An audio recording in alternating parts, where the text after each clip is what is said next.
మోడీ చేస్తోంది అంటే డైరెక్ట్‌గా వస్తే వాళ్ళు 4 బాంబులేస్తారు భారతదేశం వోళ్ళు. మేము 2 బాంబులేస్తాం. తర్వాతన మేము గెలిచామని చెప్పుకుంటాం. మా జనాలకి రేపొద్దున వీరులం అని చెప్పుకుంటాం. ఎందుకంటే పాకిస్తాన్ తన జీవిత చరిత్రలో ఒక్కటంటే ఒక్క యుద్ధం అన్నా గెలిచిందా? కానీ వాళ్ళ సైనికాధికారులకి ఇక్కడ ఇన్ని మెడల్స్ ఉంటాయి. మెడల్స్ ఎప్పుడిస్తారు?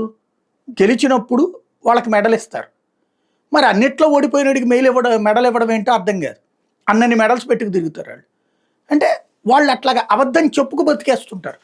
స్వతంత్ర భారత చరిత్రలో ఒక్కసారిన పాకిస్తాన్ గెలిచిందుందా? గెలవడం చేతకాకనే కదా తీవ్రవాదుల చేతన అల్లకల్లోలం సృష్టించి ఇక్కడ మతరాజ్యం స్థాపించి ఇక్కడ రాజకీయ నాయకుల యొక్క స్వార్థాన్ని వినియోగించుకుంటూ ఇక్కడ మతతత్వవాదుల్ని పెంచి పోషించి తటస్థుల పేరుతో ఉండేటటువంటి మేధావుల్ని వాడుకుంటూ తన మతరాజ్యం తెచ్చుకోవాలని ప్రయత్నిస్తోంది.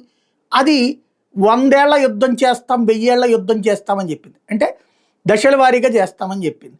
అదే చేసుకొస్తోంది.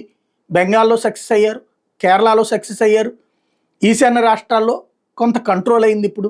అట్లాంటిది వాళ్ళు ఆ పరోక్ష యుద్ధం తప్పించి ప్రత్యక్ష యుద్ధంలో దారా అంటే 10 రోజులు కూడా బతకలేరు వాళ్ళు. కాకపోతే వాళ్ళు ఏదో ఒకటి చెయ్యాలి. ఇప్పుడు అంతర్జాతీయంగా అడుక్కోవడానికి ఒక కారణం కావాలి.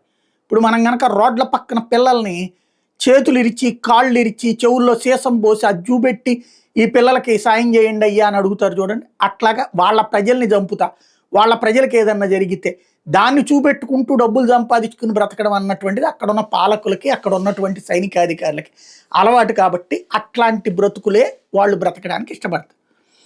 అట్లాంటి వాళ్ళకి ఇప్పుడు మోడీ నచ్చట్లేదు. ఎందుకంటే 4 బాంబులే ఇట్లా ఇంకా యుద్ధం స్టార్ట్ చేయట్లేదు. కానీ అష్టదిగ్బంధనం చేసేస్తున్నాడు. నీళ్లు ఆపేస్తున్నాడు, కమ్యూనికేషన్ ఆపేస్తున్నాడు, ఎక్స్పోర్ట్స్ ఆపేశాడు, ఇంపోర్ట్స్ ఆపేశాడు, దౌత్యపరంగా దెబ్బ కొట్టాడు. అదే సందర్భంలో సాయం అందనీయకుండా చేస్తున్నాడు. తీవ్రవాదులకు సంబంధించినటువంటిది ప్రపంచమంతా ఎలుగెత్తి చాటుతున్నాడు. అట్ ద సేమ్ టైం మతాధారిత తీవ్రవాదం ఇప్పటిదాకా ఆ మాట మాట్లాడినటువంటి ప్రపంచం మాట్లాడటం ప్రారంభించింది. అమెరికా స్వయంగా మత ఆధారిత తీవ్రవాదం అని చెప్పి ఇస్లామిక్ టెర్రరిజం అని ఓపెన్గా ప్రకటించింది. ఇట్లాంటి స్టేజితో మొత్తం నానా తెప్పలో పెడుతున్నాడు.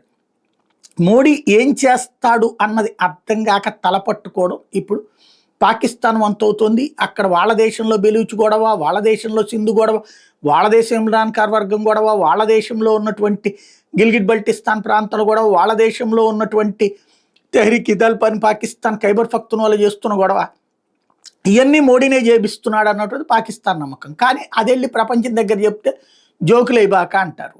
కాబట్టి ఏం చేయాలో అర్థం కానటువంటి పరిస్థితులలో టెన్షన్ అయితే పెట్టేస్తున్నాడు.